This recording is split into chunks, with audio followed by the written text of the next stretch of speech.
Hi, we are in Module 3 withholding tax under easy way to understand income and business tax.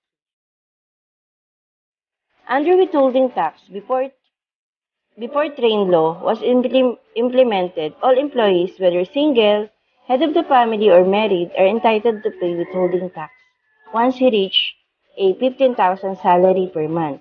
It is a wretched feeling that you work for the whole month but your tax vary depending on your status. Before train law was started, a single employee will pay more than those employees who are already married. So exemption and deduction vary because of their employee status. Today, it is not important. As long as you are employee and does not reach a monthly salary of 20,888.33, then you are not entitled to pay withholding tax.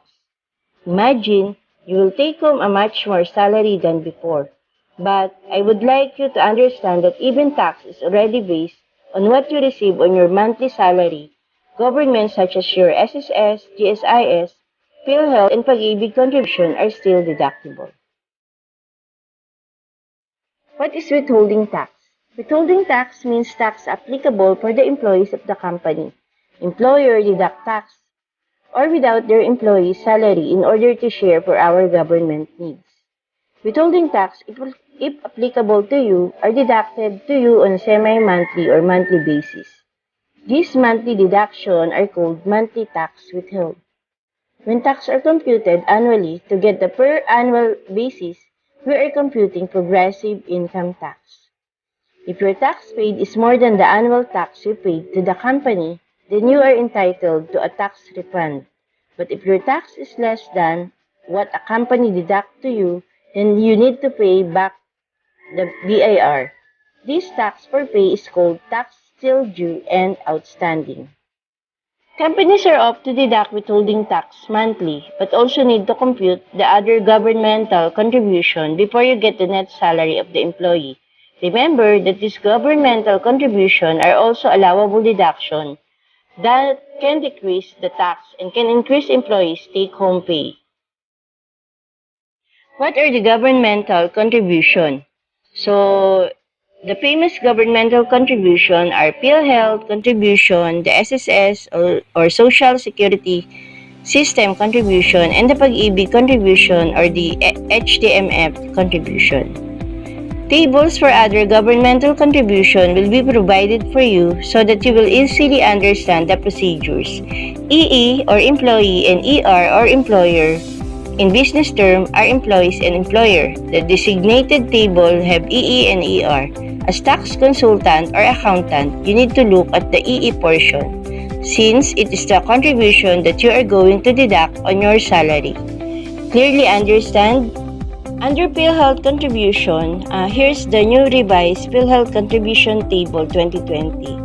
So last year, 2019, the premium rate is 2.75, meaning to say, when you are getting your monthly salary, for example, your salary is 10,000, so you need to compute by means of multiplying times 2.75, and the one that you get will be the monthly premium, which should be divided among employee and employer. So today, which is 2020, you are provided for a 3% premium rate. So for example, you have 23,000 salary, then you need to compute 23,000 times 3% divided by 2. So you will able to get 345 pesos, which is your monthly contribution for the PhilHealth. This is a new revised SSS contribution table for 2020. So, as I've discussed earlier, you need to take a look on the EE portion or the employee portion. So here, the maximum amount, which is 16,750, is the have a maximum amount of 800 pesos contribution. So whenever your salary goes with 16,750 above salary, then you need not to compute the maximum contribution will be 800 pesos. So in this sample, how much is the SSS contribution of EE if salary is 23,000? Then the result is 800 pesos. Under Pag-ibig contribution, there's no need to compute because whenever your salary is minimum or have a maximum amount, whenever your salary is only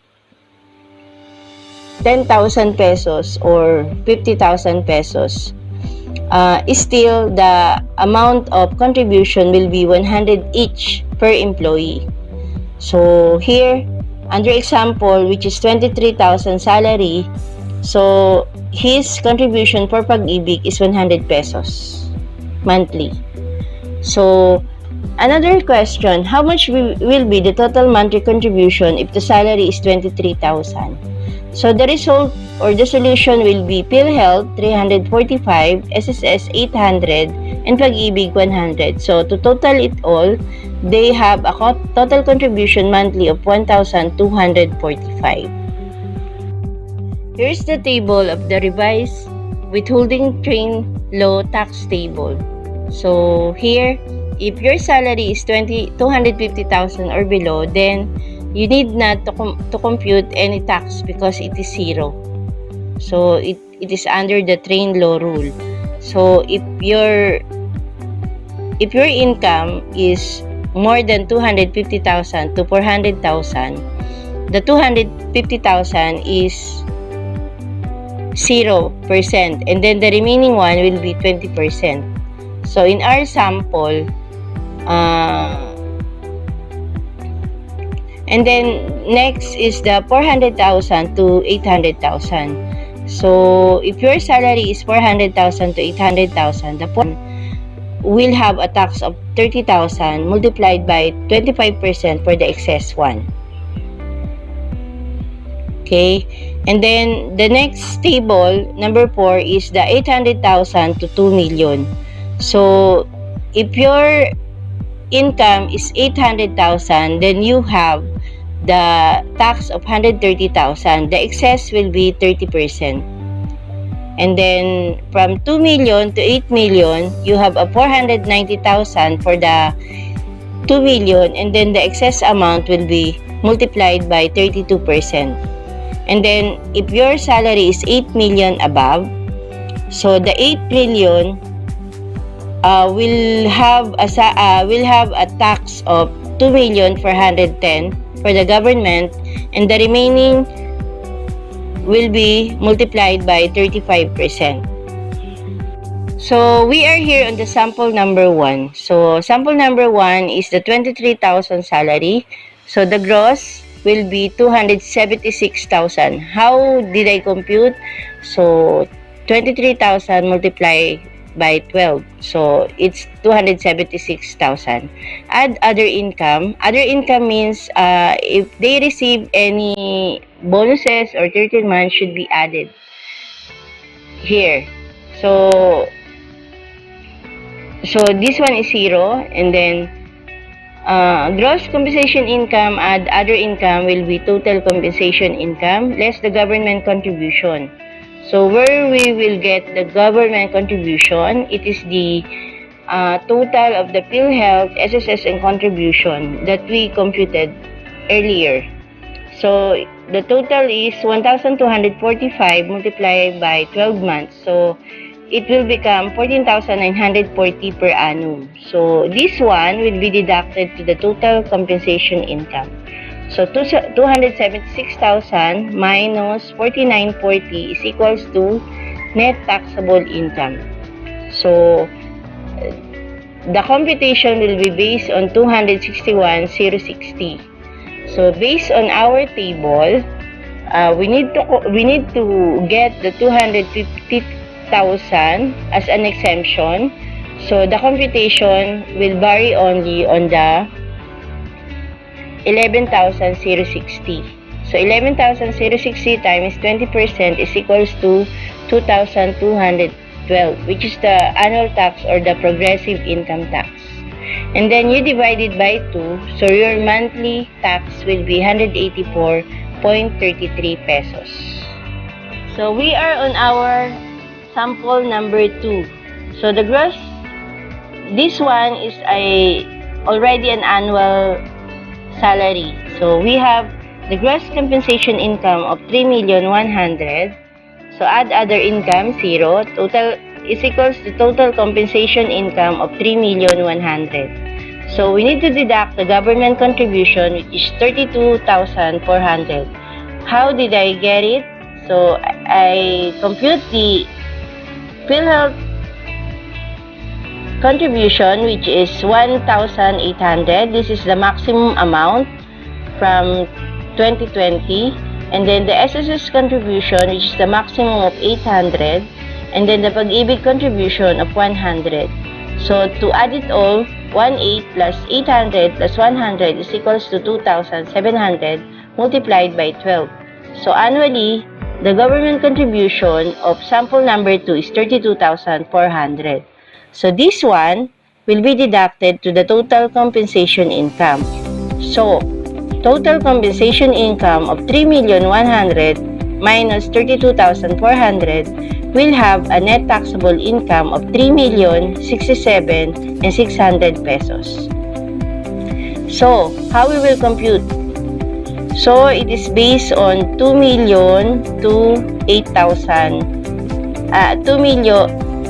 8 million pesos. So the table is based on 2 million to 8 million pesos.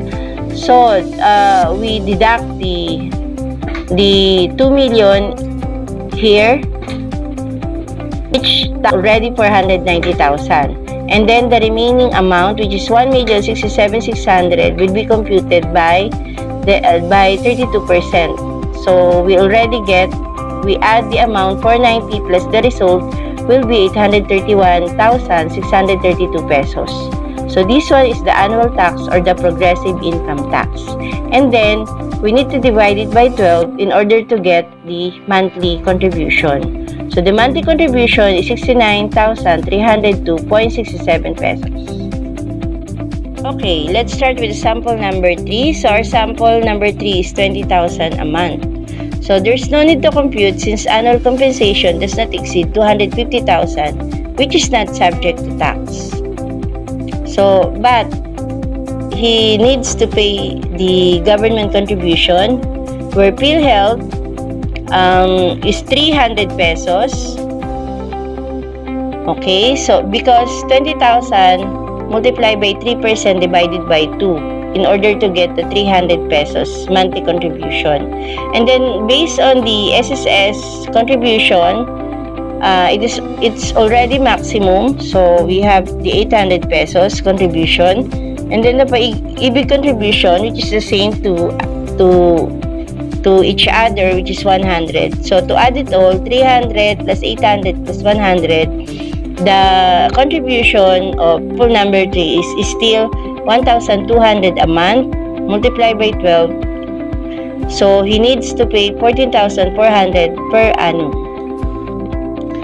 Okay, so we are on our sample number 4. So sample number 4 is 30,000 times 12. So he has a gross compensation income of 360,000. Add other income of 0. Total compensation income of 360,000. So less the government contribution of 16,200. So how did they get it? So first is to get the PhilHealth amount of 30,000 times 3% divided by 2, which is 450,000. And then the SSS contribution of 800 and the Pag-ibig contribution of 100 pesos. So the total is 1,350 per month multiplied by 12 is equals to 16,200. So total compensation income of 360 less government contribution is 16,200. So we have the net taxable income of 343,800. So how we will compute the tax? Again, see withholding tax table. And then the result 343,800 minus 250,000. So the remaining will be computed to 20%. And then we get the 18,760 annual tax. So how to compute the monthly tax? Again, 18,760 divided by 12. So the monthly tax is 1,563.33. Okay, we still have the remaining 2 sample, but but here we will compute the bonuses and the 13-month pay and other allowances. So on sample number 5, we still have the 23,000 monthly, but here he received 1 month bonus and 1 month 13-month pay. So how to compute? So gross compensation income is 276,000. It came from 23,000 times 12, and then add other income, which is 23,000 bonus and 23,000 13-month pay. So total is 54,000. So we need to add the gross compensation income and other income to get a total compensation income of 330,000. So we deduct the government contribution of 14,940, and we deduct again the allowable deduction because under BIR we have a benefit of 90,000 allowable deduction yearly. So the 54,000 that we added their income will also be deducted on the allowable deduction to minimize the amount of tax to be paid by the taxpayer. So 330 minus 4940 minus the allowable deduction of 54,000 will still be 261,060. That's why on my first sample I didn't add any other income because the result will almost be the same. So the annual tax will be 2,212. The monthly tax is 184.33. So on our sample number 6 is the 30,000 monthly. He received a bonus in a 13-month pay with 2,000 monthly transportation allowances. So bonus is 30, 13-month is 30, and allowances, which is 2,000 multiplied by 12 is 24,000. So add 30, 30, 24. So we have other income of 84,000. So we compute gross compensation income of 360,000, add other income of 84,000. So we have a total compensation income of 444,000. Less the government contribution of 6,200, and then the allowable deduction, which is the maximum of 90,000. So we deduct all 84,000 as our allowable deduction. Still, the net taxable income 100.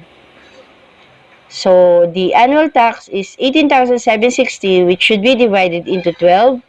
So our monthly tax is still 1,563.33. However, if the other income is more than 90,000, then you have now the right to deduct all the allowable deduction so as to minimize the amount of tax that you pay for the BIR.